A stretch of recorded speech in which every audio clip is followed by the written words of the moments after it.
Peace and love, everybody. Welcome into the show. I go by the name of Dwayne Anderson, aka Earthly Vine, and you are now tuned in to another episode of Uncut Uncorked. This is season 2, y'all. Season 2, episode 4, I believe. Episode 4, man. This is one that's going to be a goodie. We got my guy on here, my good brother Ed. He gonna come drop some gems on y'all about the topic today. But first and foremost, man, these last few weeks have been some good weeks in my life, and so I just really want to thank everybody who's tuning in. We got 4 viewers in here as they keep rolling in. Just thank y'all so much for supporting the show. It really does mean a lot, y'all. I just turned a year older. I am 28 now. I am no longer 27. So last week I turned 27. I'm sorry, 28. I turned 28 last week. And so it was my birthday. Yeah, it was my birthday last week, y'all. So that was exciting. Just recently went home. If y'all look at the last episode, the setting was a little different. And that's because I was at home celebrating my 28th birthday. So I was definitely excited to celebrate my 28th birthday, be around family. I feel rejuvenated. I feel good. And that's one thing I want to drive home is that, folks, right now, if you're feeling tired, if you're feeling down, like it's nothing better than going home and getting that good feeling of rejuvenation. And I feel like I got that this last weekend. I could have spent my birthday up here. I could have spent my birthday many of places, but I stayed here. I'm sorry, I went home actually to spend my 28th birthday with family, to bring it in the right way, and it feels good. So for those who are feeling tired, for those who are not feeling or somewhat feeling exhausted, like just make sure you're finding ways to rejuvenate yourselves, because I was feeling that last week. I was feeling very tired, but I went home for my 28th birthday to bring that in the right way. So yeah, shout out to y'all for that too. But listen, another thing too, I want to give a shout out. While I was home, I got to visit my good brother Stefan Hawkins, who will be on the show next week.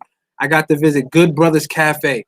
If you see down right here, it says Good Brothers Cafe, located on 1419 North 3rd Street, Harrisburg, Pennsylvania. It is one of the first Black-owned coffee shops in Harrisburg, Pennsylvania. I went down there and met some good brothers down there, just some good people in general. So definitely make sure y'all check out Good Brothers Cafe, because it is a really good cafe, Black-owned. Make sure y'all check that out as well, which is super dope. So yeah. But we definitely got to get into the wine of the week. So y'all know we got to get into the wine of the week. And so for the wine of the week, I'm over here sipping. I'm going to bring my good brother Ann on. He's going to sit with me. But I'm over here sipping some 2019. It's a Chardonnay, 2019 Chardonnay, some fish eyes. That's what it's called. It's called fish eye. And I'm going to show y'all the bottle right here. And the reason why I'm drinking on this, because my mom got it for me, y'all. My mommy got it for me. So shout out to my mom if she's in here.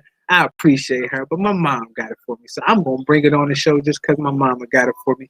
And I feel proud because I'm a mama's boy. She also got me this wine rack. So if y'all can see this wine rack, shout out to my mom. My mom got me that wine rack. So she getting the show right. Mama getting the show right. So we gotta make sure we shout out mom as well. So definitely want to shout out to my mom for that. Shout out to Good Brother Cafe. But one thing too I want to address before we go ahead and get started and bring my good brother Ant on here. There's been a lot of things happening in our country, which I know what this show is about. This show is about peace and love, spreading peace and love, and addressing issues that need to be addressed. And as y'all know, recently there was a lot of targeted hate towards the Asian community. And as myself, as a social justice advocate, I just want to make sure that I definitely want to make sure that sending love, sending peace to any of my brothers and sisters of the Asian community, and to make sure that you are finding healing throughout this situation, because I know that it is not ideal right now, and I know there's a lot of targeted racist acts against your community right now. So I just want to send my love and my peace to all my colleagues, all my friends who identify as Asian American or Asian, because right now it is tough. And I'm sure y'all heard about the Atlanta incident and many more incidents. So I just want to give a major shout out, and I want to make sure I address that, because I think that that needs to be addressed and talked about in our country right now. So we definitely want to make sure we do that. But yeah, we're gonna go ahead and get into it, y'all. So again, if y'all can, make sure y'all put into the chat what y'all drinking on. I'm gonna bring my good brother Ann up on here, and he want to know what y'all drinking on. I want to know what y'all drinking on. So make sure y'all put into the chat what y'all drinking on. I don't care if it's water. I don't care if it's Gatorade. I don't care if it's apple juice. I don't care what it is. Put it in the chat. We need to know because we want to know what y'all sipping on and what y'all doing over there. It is Sunday. It's it's wind down Sunday. Get your wine on. Get your sip on because I am before this hectic work week that we got coming up for sure. So okay, so we're gonna bring my good brother up on here and we're gonna get into this good conversation. Somebody said lemon water. They're drinking on lemon water. Hey, lemon water is amazing. So definitely shout out to that.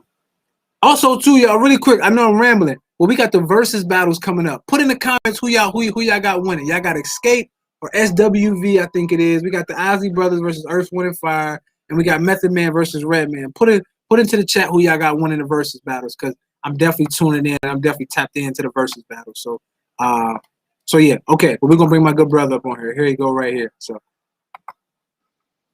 my guy, there you go. How's it going, man? How's it going? I'm good. How you doing? Oh, he got on here taking a sip. I love it. I love it. He ain't waste no time. He got right to it. I gotta.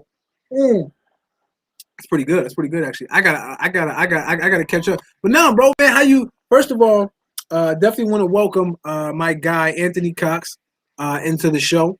Definitely appreciate you joining, my brother. Appreciate you taking time out of your busy day. Come on here and kick it with me and the folks tuning in to Uncut and Uncorked. I gotta ask, man. It's been a lot happening in the world, as you know. Global pandemic, a lot of tension, just a lot of things happening. I gotta ask, as just as a person right now, man, just how are you doing, right? Because I feel like we don't ask that a lot to each other in today's time. So just want to see how you doing, man, and where you at with everything right now. So I'm doing great, man. As we all know, 2020 was a heck of a year with the pandemic, with the racial injustices, and I really pray that everyone's doing good and staying safe. But I'm doing good. Coming into 2021 with positive energy, motivation, hunger, and really looking forward to a great year.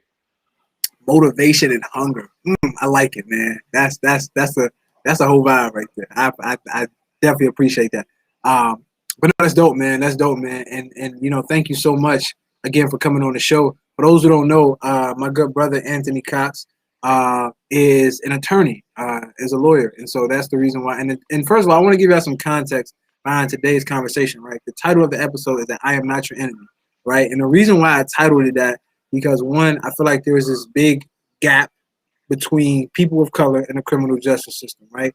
And so I wanted to bring Anthony on here, who has a very good perspective and good knowledge about the criminal justice system, to kind of come on here and talk about some of that a little bit, right? And so that's kind of the context and the backstory of why the episode is called "I Am Not Your Enemy," because as y'all can see, my good brother is a brother, right? And so he's a good brother, and he's a brother in the criminal justice system. And so I wanted to bring him on and kind of talk about that.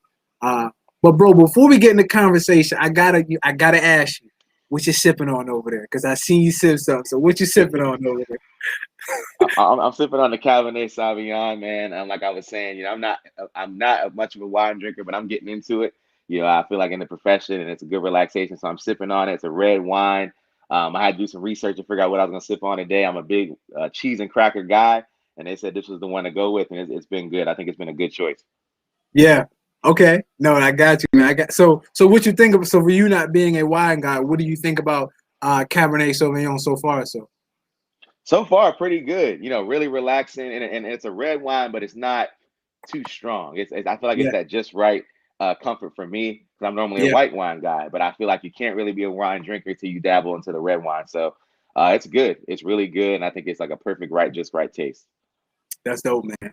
That's dope, man. Yeah, definitely. Listen, cabs. I always say cabs are very bold, strong wines. So definitely shout out to you for tuning in and kind of tapping in with the Cabernet Sauvignon. But no, man. So we got some comments. People said, somebody said they're drinking on water. Someone said they're going for Earth, Wind, and Fire, and then SWV in the versus battle. So shout out to them, Nice. man. But no, my guy, I wanna kind of get into you a little bit, right? Because before we dive into the whole criminal justice piece, talking about that, I want the folks to know a little bit about you, right? So again, your name is for those who are tuning in. It's my guy Anthony Cox tuning in. But I guess if you can, bro, just give people a little bit about who you are. You know what I'm saying? Whether it's from where you're from to where you practice law, what kind of law you practice, kind of all those different pieces, so they could, just really learn about you a little bit. Absolutely. So I'm Anthony Cox. I originally grew up and started in New York, started my journey. I relocated down to Virginia later on in my life, and now I'm up in Harrisburg, Pennsylvania.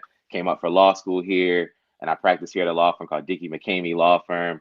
We're a full service law firm, and doing that. So I'm doing litigation, which just means I'm in the courtroom most of my time, and I really enjoy it. So I'm really happy to be here with you all. Really happy to shed some light and some knowledge on you all, and really looking forward to the topics today. Yeah, yeah, and it's funny how I met this guy, man. It was kind of it wasn't weird, but I went to a little kickback with my guy, who invited me, and when I went there, man, this brother's energy was just like, it was true and genuine, and then I gravitated towards this brother. He showed love to everybody. He actually, I remember in the room, you stopped everybody in the room, and you told everybody to go around and share what they got going on and what accomplishments they have achieved recently, so we can know the good work that we each all are doing, and we can follow each other and tune into each other and what we're doing.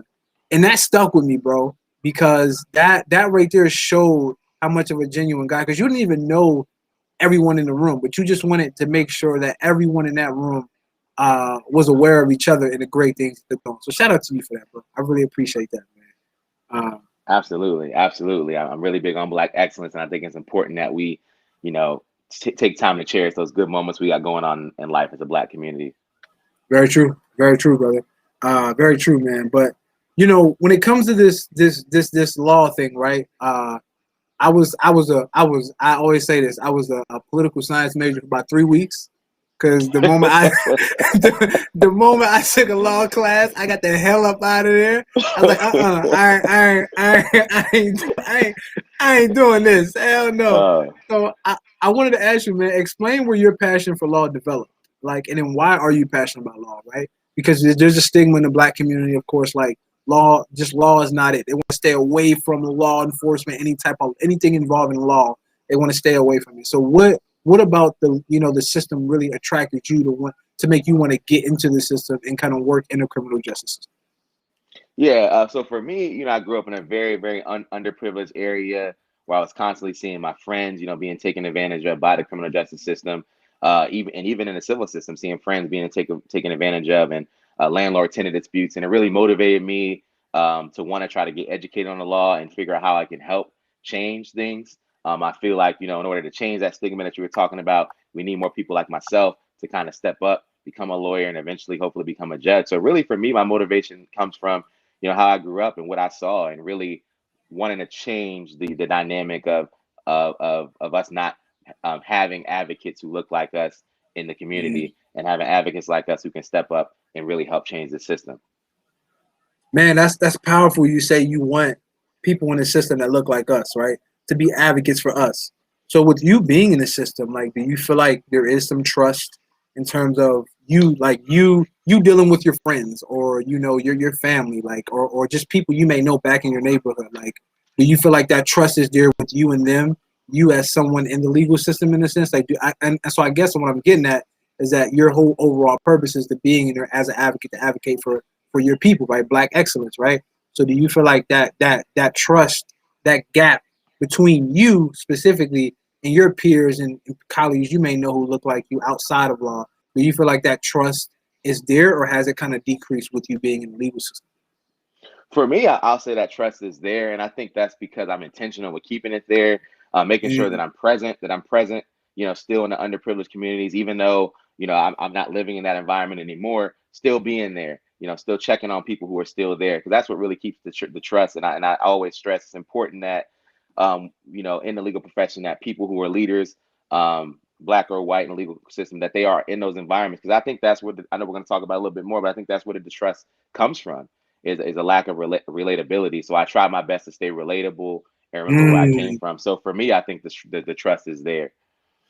Remembering where you came from, man, that's big. I'm not one to get on here and dethrone the whole legal system. Like, that's not the purpose of this episode, right? Uh, But I think at the end of the day, I think what you're doing is great, bro. I really think it is. Like, you getting in there trying to, change policies, change laws, or fight for people who look like you and give them a fair shot, things of that nature. So I think it's great, bro. I love to see it, man, and I just want to salute you for doing that. So, I of appreciate that. course, bro. I wanted to ask too, right?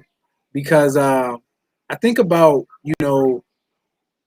right, we all watch TV. We all watch TV, right? We all watch the Chicago PDs and the SVUs, and we see these attorneys in the courtrooms and all that stuff, right?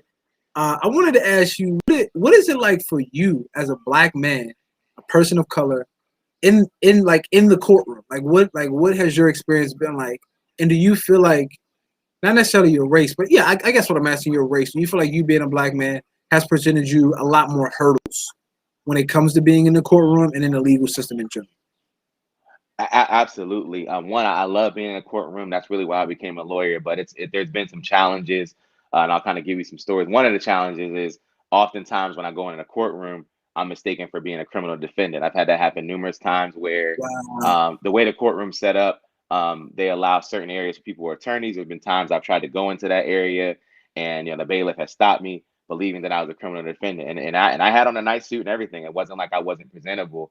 And then another situation I've had is, when you pass the bar, you get these bar cards, and you Mm, really never have to use it.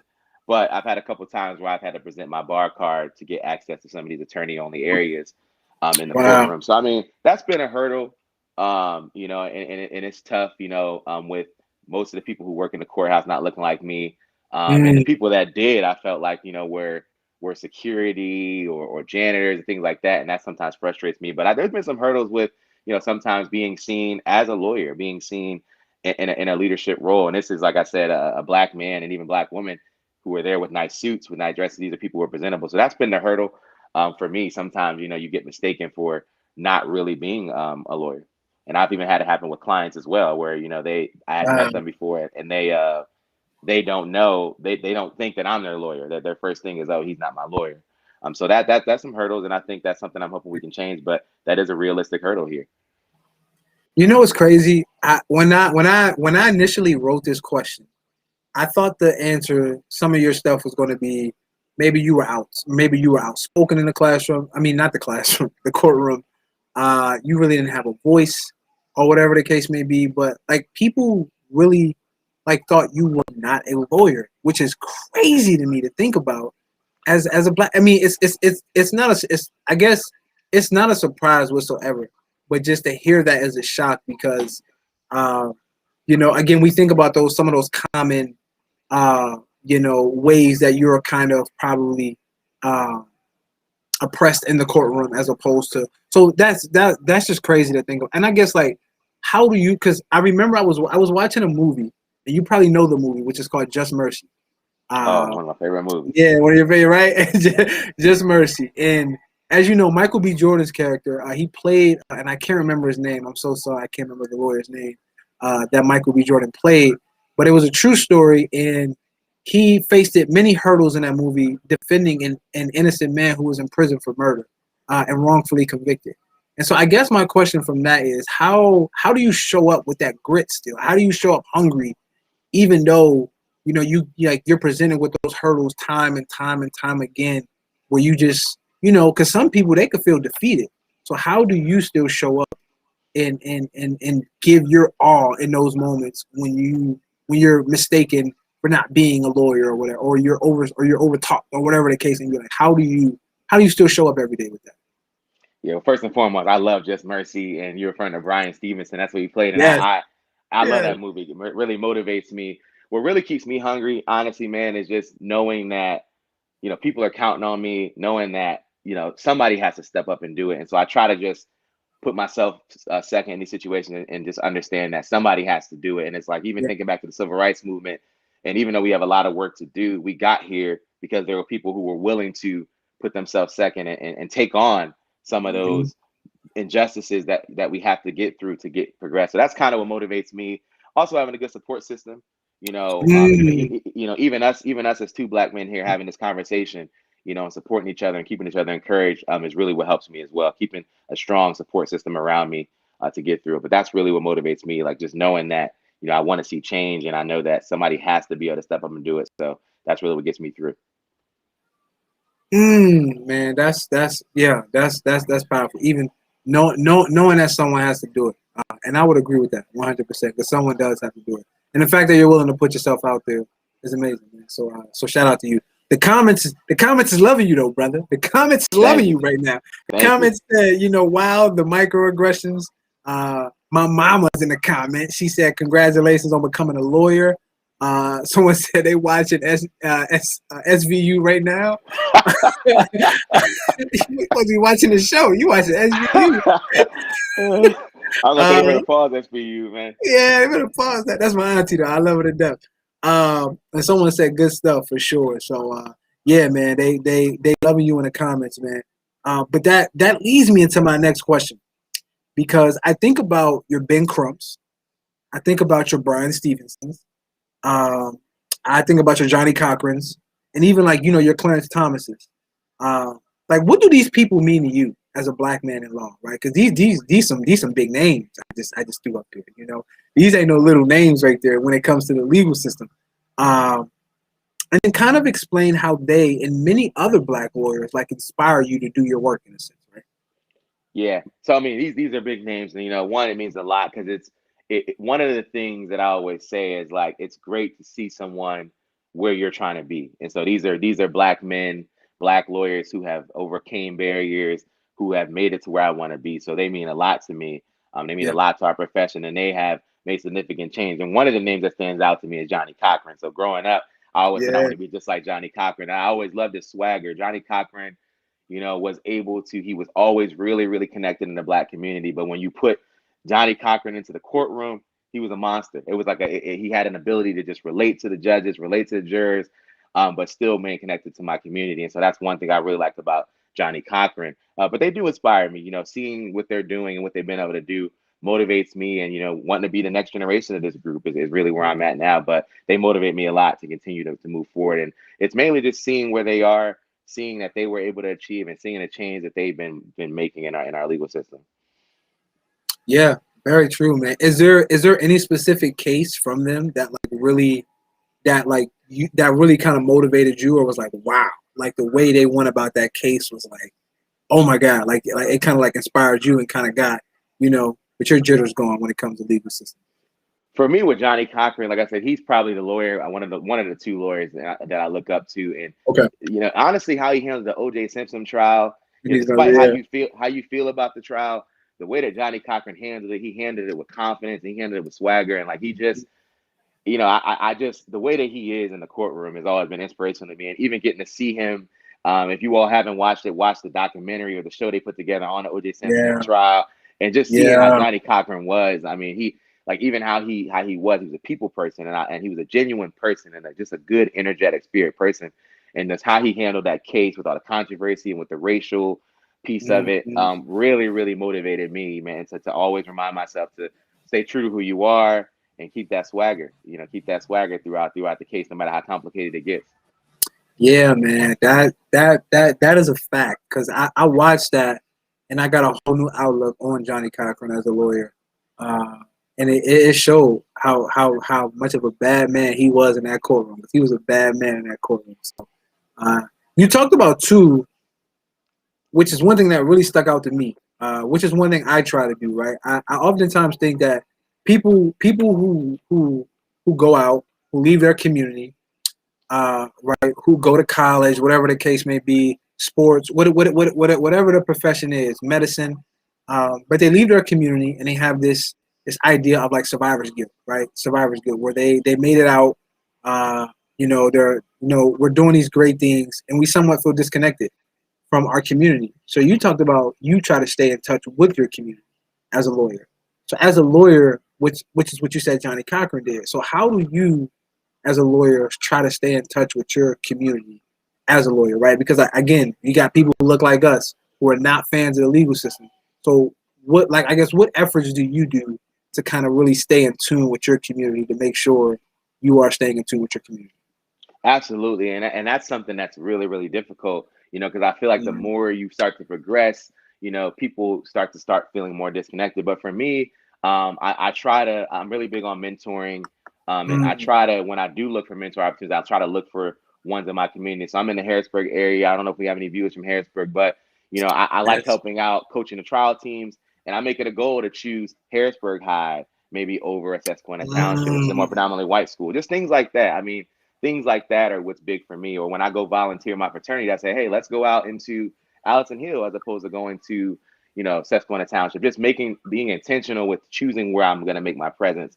Because it's one thing, opportunities are going to always present itself, but trying to find an opportunity that allows me to be most connected and make the most change is really me. And also when I go home, I still go home to a underprivileged area and just really, mm, I always take moments when I go home to just sit there and just remember where I came from and remember that a lot of people didn't have the opportunity that I have.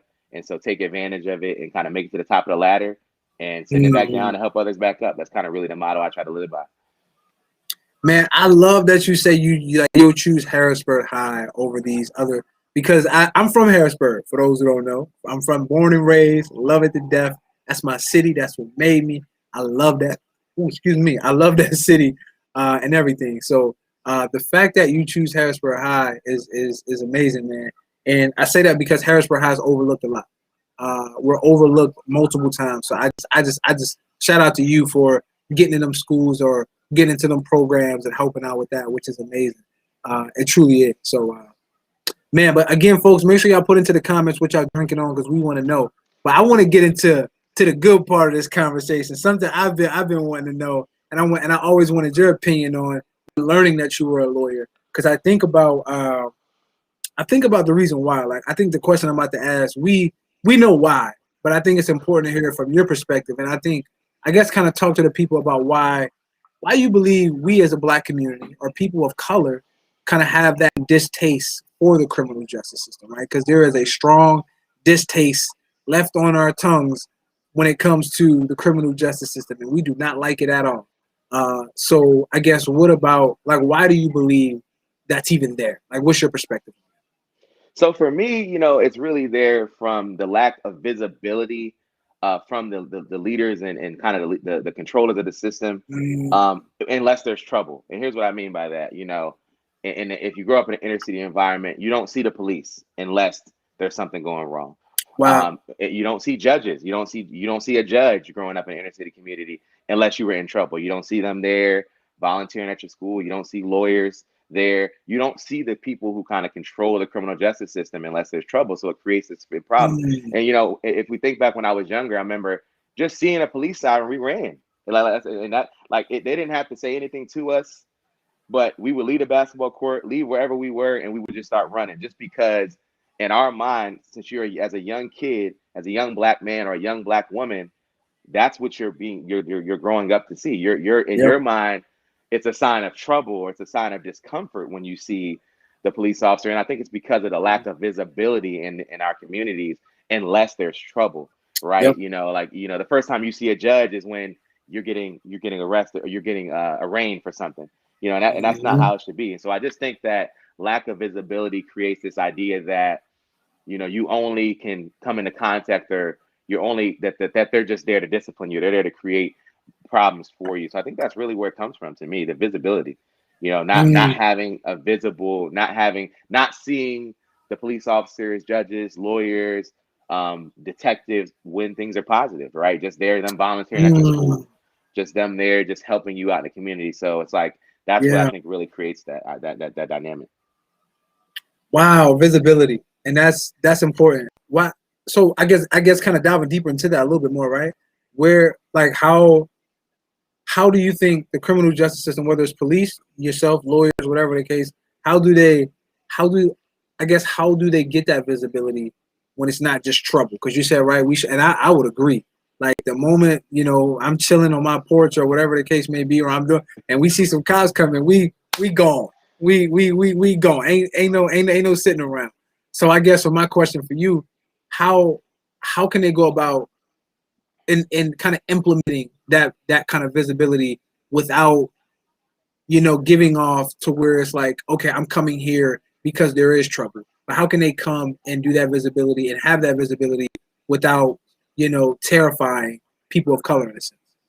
Yeah, and I'll start by saying, even as a lawyer, I still have that. I go into my office at night and I see a Yeah. cop drive by and I'm like, did something happen? But then it's just this natural thing you grew up Mhm. recognizing. And I think how you fix it is, creating more, things that allow interaction. So, maybe Mhm. I know some communities I've seen, they have interaction where the police officers come and interact with the kids, in inner city youth, like where they're interacting with them in a positive manner, carnivals, just things where you're seeing them as who they are and not as disciplined. Seeing judges in regular clothes, that dress down, just there.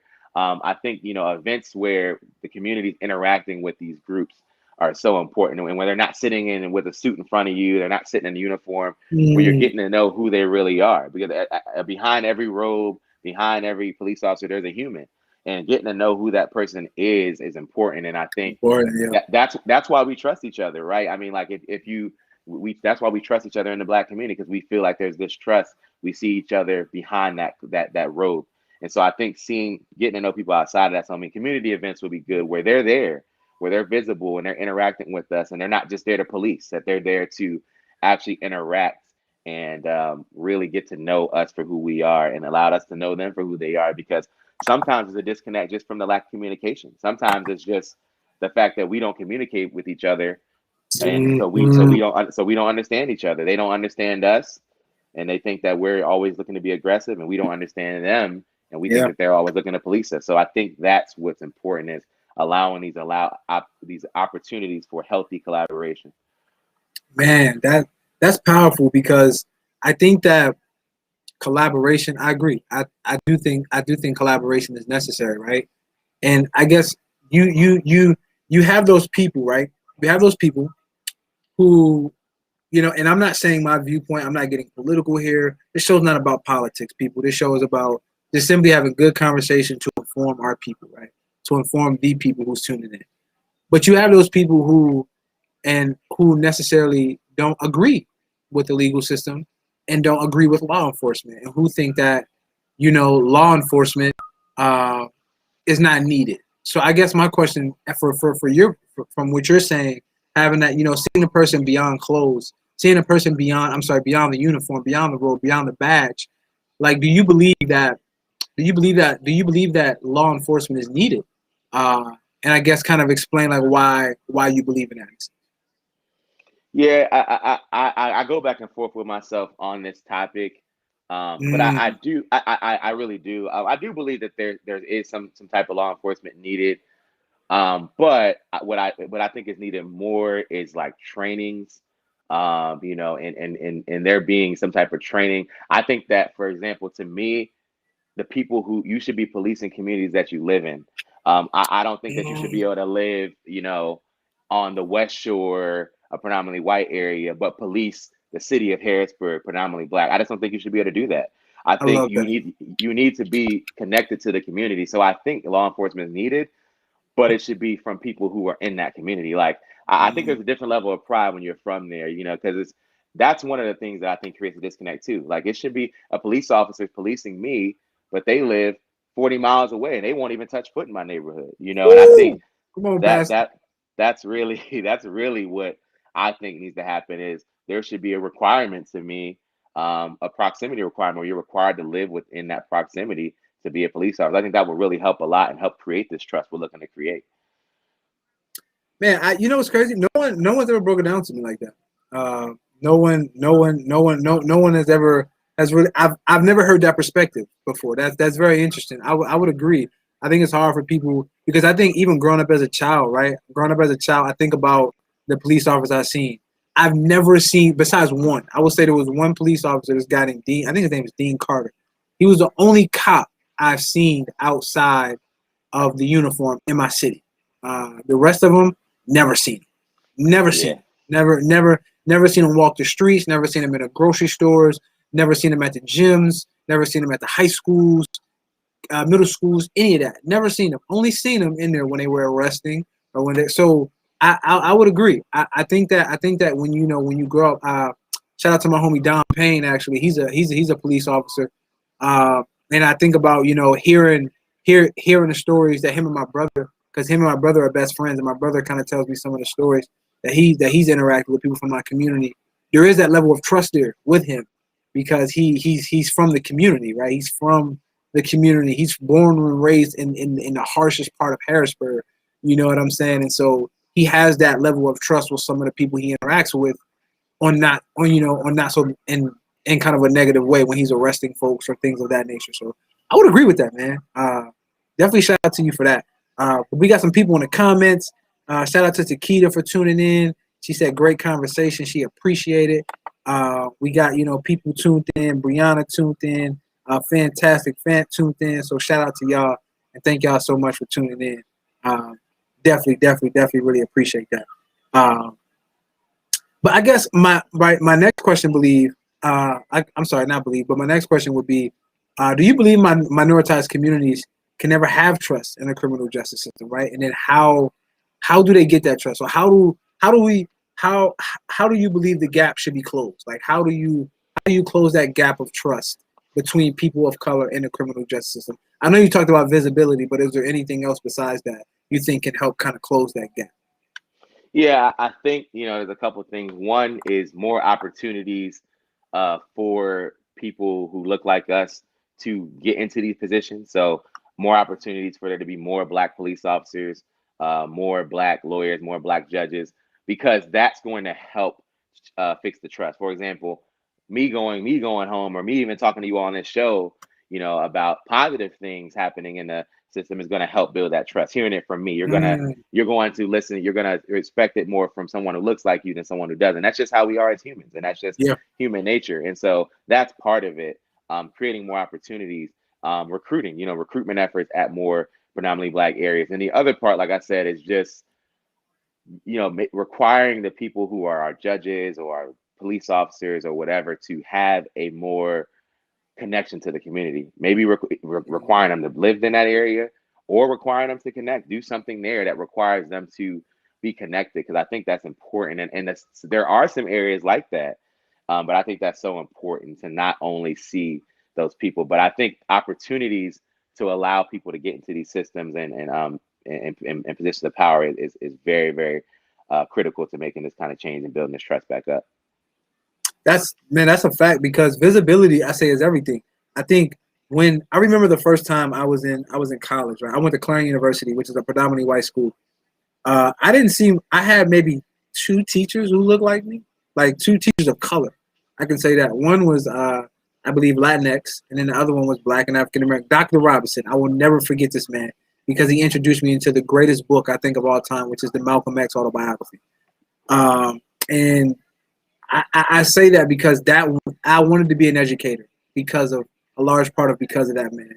And I think visibility is everything. So when you see brothers like you who look like you, when you got these young brothers coming up who are actually passionate about law, right? But they got this stigma, oh, I don't wanna go into that, or I don't want to do that because I might be betraying these people or betraying my people. Like, you got brothers who look like you in those seats. And so I think that's very important. And I think that's very powerful, that visibility. And putting Black people in these seats is everything. So I love it, man. So thank you so much for that. That really does mean a lot, man. Absolutely. One thing I always wanted to ask you, right? I think about code switching. Code switching is a real thing, right? Code switching, I feel like that's something I'm still working on. I'm still working on how to show up and be my full authentic self in a workplace, right? How to show up. I work in higher education, so I'll be very blunt. I work in higher education. I ain't gonna say where I work, but I work in higher education. And so I guess my question would be, you as a lawyer, man, how do you show up and be your full authentic self, right? How do you show up and just be, Anthony, like, you're, incorporating your Blackness and with your curly hair and your beard, and you at A5A, you went the wrong way, but it's okay. A5A, A5A, you in a fraternity, so you got that identity. Like, how do you show up and be your full self in those spaces, man, where in a system that the majority doesn't look like?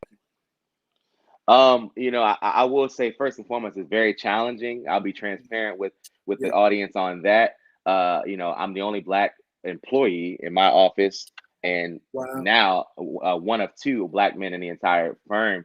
And so it gets tough, man, because I'm a lawyer, but I'm still a black man. At the end of the day, I'm still going to be stereotyped, by the police officers. I'm still going to be frustrated when we see the police brutality cases.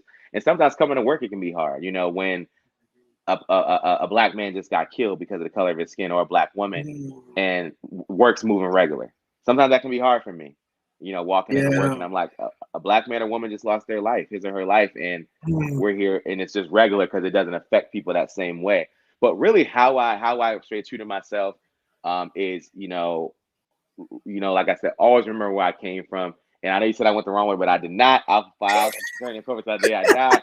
But even my fraternity brothers, and even and I will say that my best friend is a member. One of my best friends is a member of Kappa Alpha Psi. Okay. So it's all love. But keeping people Good news. around me, helps.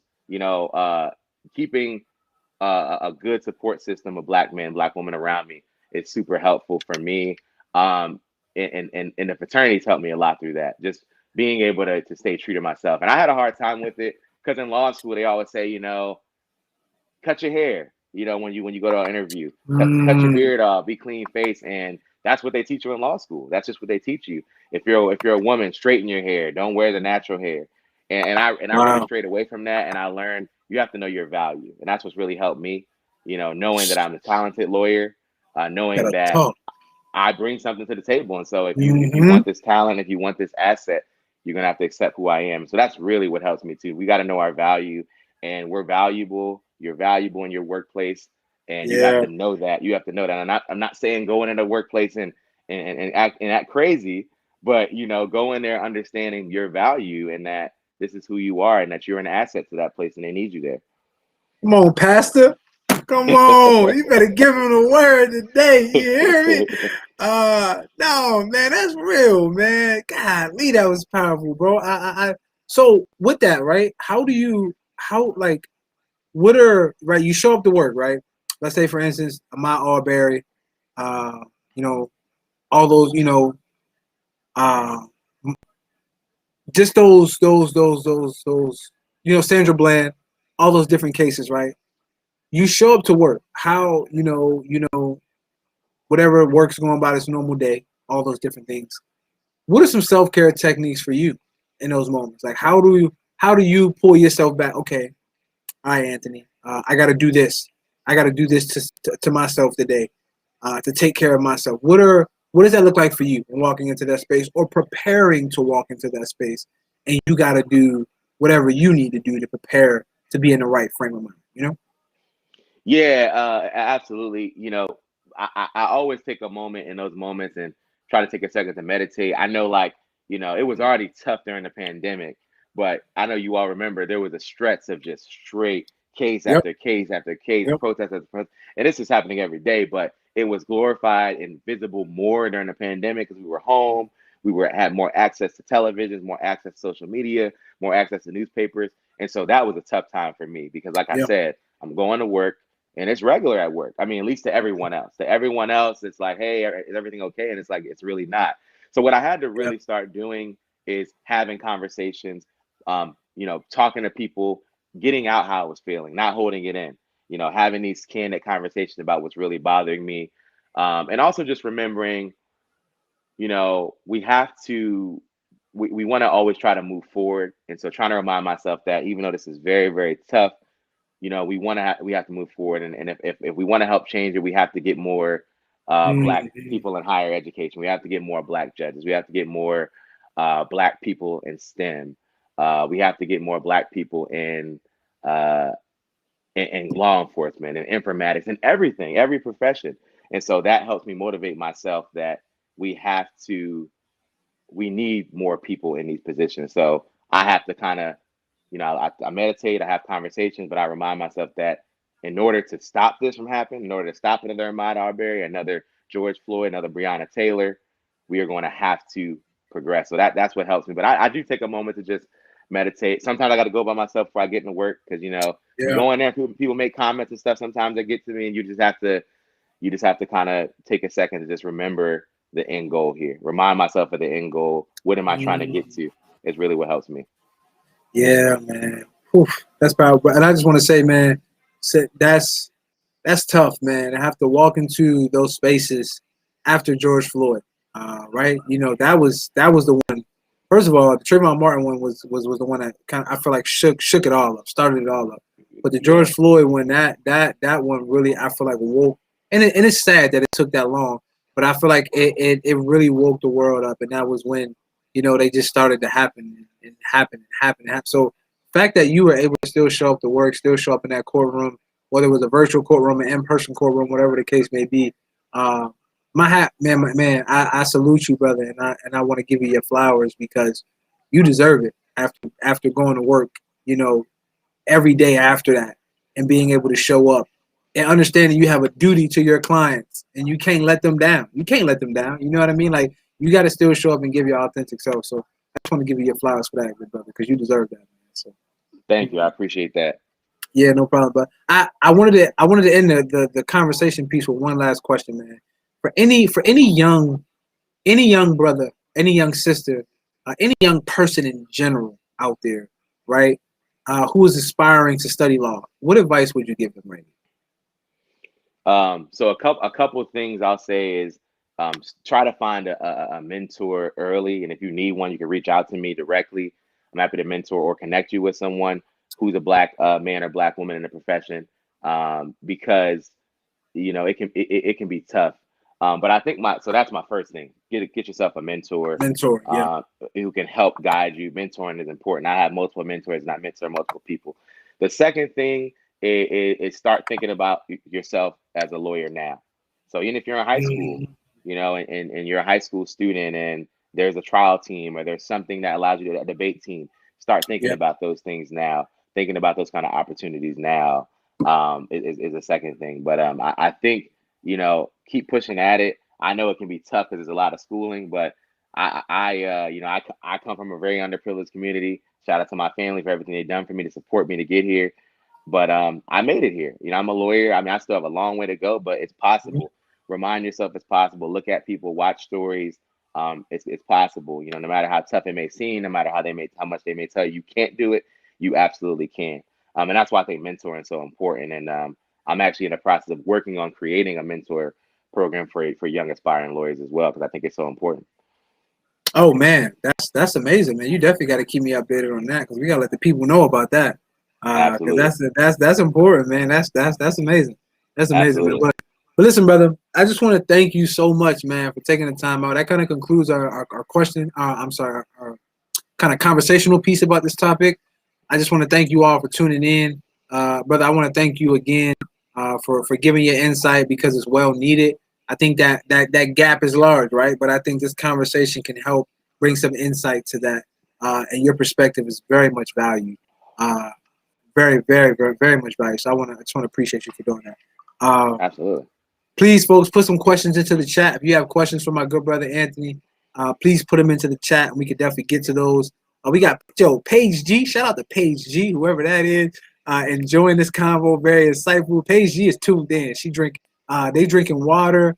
They said they loving the conversation. So definitely shout out to Paige G for that. We definitely appreciate that. We got Whitney Washington in the building. She said this reminds me so much of the Sankofa bird and what it represents. Yes, I would agree. Sankofa is everything. So definitely shout out to that. But put in the chat any questions y'all have for my guy Anthony, man. But whatever, we had the serious conversation, right? We had the well needed conversation. I want to get into a little fun though. I want to get into a little fun. I want to play a little game with you, brother. We call it this or that, but but we kind of throw some curveballs in there too. So I'm basically going to ask you. I'm going to give you two options, and you can kind of choose which one. And then I'm also going to ask you your favorite. Like I'm going to ask you your favorite lawyer or your favorite show or whatever the case may be, something like that, right? Just kind of get to know you a little better. See what your flavor is looking like when it comes to certain things. So the first one I'm going to ask you: wine versus liquor. Which one you going with? I'm gonna go liquor. I'm gonna go liquor, man. And I think that's just because, like I said, I'm a turn up guy, life of the party, and so I'm more liquor gets me where I need to be quicker. But I am starting to try wine more, and I'm even thankful for this show because it inspired me to get me some wine. and I've Yeah. been enjoying it. Almost already done with the bottle. It's been a good experience. But Same here. I'm a liquor guy. As you can see, I've been working through this bottle, so wine is growing on me. But I'm a liquor guy Okay. to the death. Okay. And when he said he the life of the party, he not lying, y'all. He really is the life of the party. I've been in a space with this brother, and he's the life of the party. I would agree. Okay, so you said liquor, right? But when it comes to wine, would you go with white or red? White versus red. So my favorite has always been white, and I think it was more because white has like a sweeter taste, and as a non-wine drinker, it's easier to adjust to. But I'm drinking red right now, and red is really giving me a run for my money. I'm gonna Love go it. white for purposes of the show, but if I'm up here again, I may be red next time. Maybe red next time. Okay. Okay. Got you. Well, okay. So this is a tough one right here. You gotta think about this one for a little bit, right? Okay. So we're going to write. I'm taking you to kind of the law piece, right? Uh, Uncle Phil versus Carl Winslow. Ooh, Who? ooh, ooh, Ooh, ooh, ooh. Two legends, two legends, two legends. But I'm gonna go Uncle Phil, I and here's knew it. why. I'm gonna go Uncle Phil. So first of all, people have always called me Uncle Phil growing up. They've Okay. always considered me like an Uncle Phil kind of character. But I gotta go Uncle Phil. I love how Uncle Phil was able to balance, that tough role as being a judge and taking care of his family, and both of them did. So it makes it even tougher. But I'm gonna go Uncle Phil. I'm gonna give Uncle Phil by just a little bit. Okay. Uncle Phil, I just always have loved, how he cared so much for his family. But when he got in the courtroom, he was all business. He was He all was all business, and he was there whether it be as a lawyer or when he was as a judge. So Uncle Phil, so I'm gonna go Uncle Phil there. Yeah, I was going to say that because for those who don't know, Anthony is an aspiring judge too. So from our conversations, I know he told me that's something he wants to do. So he also wants to become a judge, so not just a lawyer. So I could definitely see why you went with the Uncle Phil piece on that. Yes, Okay, sir. this is a tough one too, man. Favorite lawyer, and you can say Man. yourself. So I got it if I'm allowed to give two because it's tough. So first, Okay, I two. mentioned a lot about Johnny Cochran earlier. Yep. Johnny Cochran's like my role model growing up. My second one's Thurgood Marshall. Not only because Mm, he's one of my fraternity brothers, but also because he's the first Black Supreme Court justice, and just he was just able to just both of them. One of the reasons things I like about them is how they stayed true to themselves. mm, Thurgood Marshall went to Lincoln, and historically black college. He was a social guy, but he yep. was able to make noise in the courtroom. Johnny Cochran too, and that's just how I describe myself. I'm able to stay down to earth, relatable, but when I'm in the courtroom, I'm in my workplace, I'm able to handle business. So those are my two. It's a tie: Thurgood Marshall and Johnny Cochran. Thurgood Marshall and Johnny Cochran. Okay. Got you. Okay. And again, folks, make sure y'all put some questions into the chat for my good brother Anthony. Yeah, he's willing to answer any questions, so definitely make sure y'all put those into the chat. And make sure y'all like, subscribe, and share this video. Make sure y'all subscribe to the YouTube channel, Uncut and Uncorked, if you can. For those who are viewing from YouTube, and if you're viewing from Facebook, you can still hop over to YouTube and subscribe. So I would appreciate that. Thank y'all. But no, okay. Favorite self-care technique. Okay, I'm gonna go with boxing. I'm gonna go with boxing. Okay. I like to Okay. put on the gloves and box a little bit. It's Okay. kind of just my meditation point. It's kind of like my spot. So boxing is probably one of my number one ones. I also like bowling too, but boxing is one of my ones because I can just kind of catch that moment and just go. That's kind of I've always kept myself level headed throughout life. But boxing. Okay, yeah, boxing's pretty dope, man. I would have to agree with that. I definitely love boxing too. Bowling, on an average, I'm about a good 80. That's what I can bowl. I don't know I don't know if that's good or not. I'm terrible, man. uh, we're gonna have to work together and get you up, man. Get you up. Yeah, I'm about a good 80. So yeah, no, definitely shout out to you for that. All right, this last question, man, this is tough. Because for me, I always people always throw out this GOAT title for Mm. everything. There has to be a GOAT for music, even being a lawyer, sports, whatever the case may be. I don't believe in the GOAT. I don't think there's such thing as a GOAT. I think everyone has preference, and I think people choose based off their preference, right? So when you think of the Jay-Z's and the Nas, people say, or the Biggies and the Tupacs, who's the GOAT? Like, just no GOAT. Everyone is great and everyone has their own preference, right? If you ask my top five of basketball players and your top five, it might look different because there's kind of a preference. Like we each have different tastes in different players. But I gotta ask this one, right? LeBron or MJ? Oh, you can do this to me on the show, man. Man. All right, that's a tough one. But I'm gonna go MJ, and here's why. And I love LeBron, but I'm gonna go MJ Oh man. just Okay. because honestly, Michael Jordan was like, and it's crazy, Like Michael Jordan, literally, like I just feel like what was it, man? Like Yeah. he was an icon and everything. Like people were coming just to watch him walk in. Now I know the times are different now, so people make the argument it's different now. We have social media now, so if you want to go see LeBron, you just pull up his Instagram. So people Yeah. make that debate, but it's tough, and I don't necessarily like this GOAT thing too because times are different. Yeah. Um, but I got LeBron. I mean, I got MJ, but I got LeBron right after him now. Okay. That makes sense. Okay. Okay. Okay. And listen, I ain't mad at that, right? Again, I don't think there's such thing as a GOAT. Uh, Yeah. I really don't. But I'm a LeBron fan. Okay. And I say that because I'm much my view towards basketball is much bigger than the game itself, and I feel like LeBron gives that. He gives more. He gives more than the game of basketball. And I guess I would say from a social justice standpoint. So, And I agree with that. And one yeah, thing that yeah, I know was MJ was frowned upon was for his lack of that. He was just straight ball. I play ball, but yep, what LeBron's doing for the community, man, is just unmatchable. And so I'll give you that. And I admire yeah, LeBron for what he's doing for the black community. yeah. But MJ was a dog. He was a Yeah, dog. Well, he okay, was. he was a dog. Well, listen, we got some questions, right? So Okay. shout out to my guy DJ in the chat. That's my brother. Love him to death. He said, "Did you ever watch the show? Ever watch the show For Life at all? I believe that's the Man, show. I love For Life. I love For Life. Yeah, So for y'all don't watch For Life, man, it motivates me, man. It's a guy who's incarcerated and, yep, and he becomes a lawyer in jail. And like I love For Life, man. One of my favorite shows actually right now, yeah. directed by 50 Cent. So I love it. And I just love the show and the concept. But I love that show. I love that show. That's And dope, bro. it's one of my favorite shows right now. Definitely one of my top 5 shows that I'm gonna keep up with for sure. Yeah, I got to catch up. I've been on Snowfall, but I got to catch up I for just got sure. on that too. I'm really behind, Yeah. but I just got on Snowfall as well. Okay. Okay. No, that's dope, bro. Okay, well, we got the lovely Whitney Washington in the building, and she said, "I would love to hear his thoughts on what justice looks like as it relates to the Black Lives Matter movement." Okay. So what's just like is related to the Black Lives Matter movement? I think the one thing that I will say about the movement that I think is helping is the fact that if there seem at this point, this is probably the most these are probably the most amount of allies I've seen in my lifetime. I don't think I've ever seen this amount of non-black people really be eye open to Mm, some of the stuff going on. And that's important because right now, as it stands, the people who are controlling this system, a lot of this stuff systemic. It's systemic. And the people who are yeah, controlling the system are not black.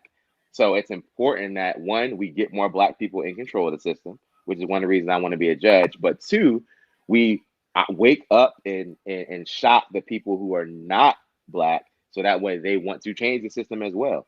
But mm, I think the Black Lives Matter movement is great, and I really just love the work they're doing. And I think in order to keep pushing for justice, we have to stay vocal even when nothing's going on, even in these down periods talk where about there isn't a black killing, there isn't a killing. We still need to continue voicing and doing that. So that's really where I see things going. Sticking together, staying unified. One thing that I always say, we got to stay unified as a community. And the civil rights movement, they stuck together. Even like how they always say Malcolm X and Dr. King were rivals, but even they came together and they weren't rivals. And I can get on that and talk about that another day. But yeah. That's a whole conversation right yeah, there. that's a whole conversation for another uncut and uncorked episode. But they stuck together, man. That's one thing that the black community has always done historically, and we got to keep doing that now. We got to keep doing that. I don't care where you come from, suburbs, inner city. We got to stick together because we're all fighting the same fight. And it's the same thing I say with fraternities and sororities. Like we different, we joke, we're gonna talk our crap to each other, Oh, but of we all course. fighting the same fight. We It's all it's fighting it's, the same fight. it's all love at the end of the day. You know what I'm saying? Like Exactly, I exactly. joke. For those who don't know, I think I told y'all, but I'm a member of Cowboy Alpha Psi Fraternity Incorporated. One of the one of the greatest, But, we ain't got that. No, I'm joking. But no, I would agree. Like we all started the same fight. I think a lot. Even if you look back at it, like even in the times we were founded, right, 1911, 1906, we were all fighting the same fights back then. You know what I'm saying? That's what it was to live equal in this country. That was what we were fighting for. And so Absolutely. I would agree with that, man. I would agree with that. I don't see any more questions. If I have questions from my good brother, please make sure y'all put them in the chat. But man, bro, I want to thank you, man. This conversation has been refreshing. It's been enlightening. I feel like I've learned so much about when it comes to just perspective on when it comes to the criminal justice system and Black people and people of color. Because it provides a lot of insight, and I think it's good for people to hear it from a person who looks like them, a person who's in the criminal justice system, and fighting in kind of in the criminal justice system to work their way up. Because I know you want to be a judge, right? And so yeah, bro. I just want to thank you again for coming on the show and sharing your insight, because it means so much to me, brother. So I appreciate it. Absolutely. Thank you for having me, and it's been great, man. I think this stuff's important, so I really appreciate you putting this together and have taken the time to even do this for the community. Yeah, man. Hey, listen, brother, we gotta keep this going because we gotta have these conversations off camera too. Get some good wine. Have these conversations. Listen, absolutely. It's crazy because I'm gonna be in Harrisburg soon, so I'm gonna definitely hit you up. Hit me up, man. Well, I'll be glad to get together and link and chop it up, man. We'll invite Harrisburg out with us too. Yeah. We got to, man. But listen, y'all. Next week we back again with another episode of Uncut Uncorked. We got my guy. Another good brother, Stefan Hawkins, who will be joining the show next week. And we're basically going to be talking about entrepreneurship, right? And what it looks like for Black people in that entrepreneurship realm. And so I think it's really good. He's the owner of Good Brothers Cafe. I was just there not too long ago for my birthday. So definitely make sure y'all check out Good Brothers Cafe, 1419 North 3rd Street, Harrisburg, PA.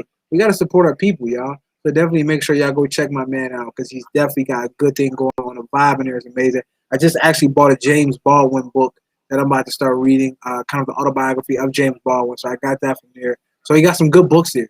So you can get a good book, some coffee, some tea, a smoothie, a pastry, whatever it is you want. You can go check him out. Really good. So he's going to be on next week, and that's what we're going to have. So make sure y'all like, subscribe, and share to the YouTube channel, this video. Uncut and Uncorked on YouTube. Follow me on Instagram at Earthly Vine. I'm going to also put my good brother Anthony's information into the bio on the audio and also the video that y'all see here today. And so y'all can follow him and get in tune with Anthony as well, see what he got going on. Tap into Anthony a little bit, see what's going on in his life. You know what I mean? To tap in. So I'll make sure I do that as well. But bro, I just want to thank you, man. Continue to keep doing what you're doing, bro, because it's well needed in our community. And I know for me personally, man, I value and I appreciate the work that you're doing because you're doing great work, bro, for our people. You're doing great work just for yourself. And I love seeing brothers fulfill their passion and, do what it is they want to do. You're doing what you want to do. So kudos to you. We do a virtual toast on the show, good brother. So we got to give you a virtual toast right now. Shout out to my guy, Anthony Cox. There we go. We're going to take that sip for you, good brother. Yes, sir. Mm-hmm. And this is another episode of Uncut and Uncorked. Peace and love, everyone. Y'all have a beautiful Sunday.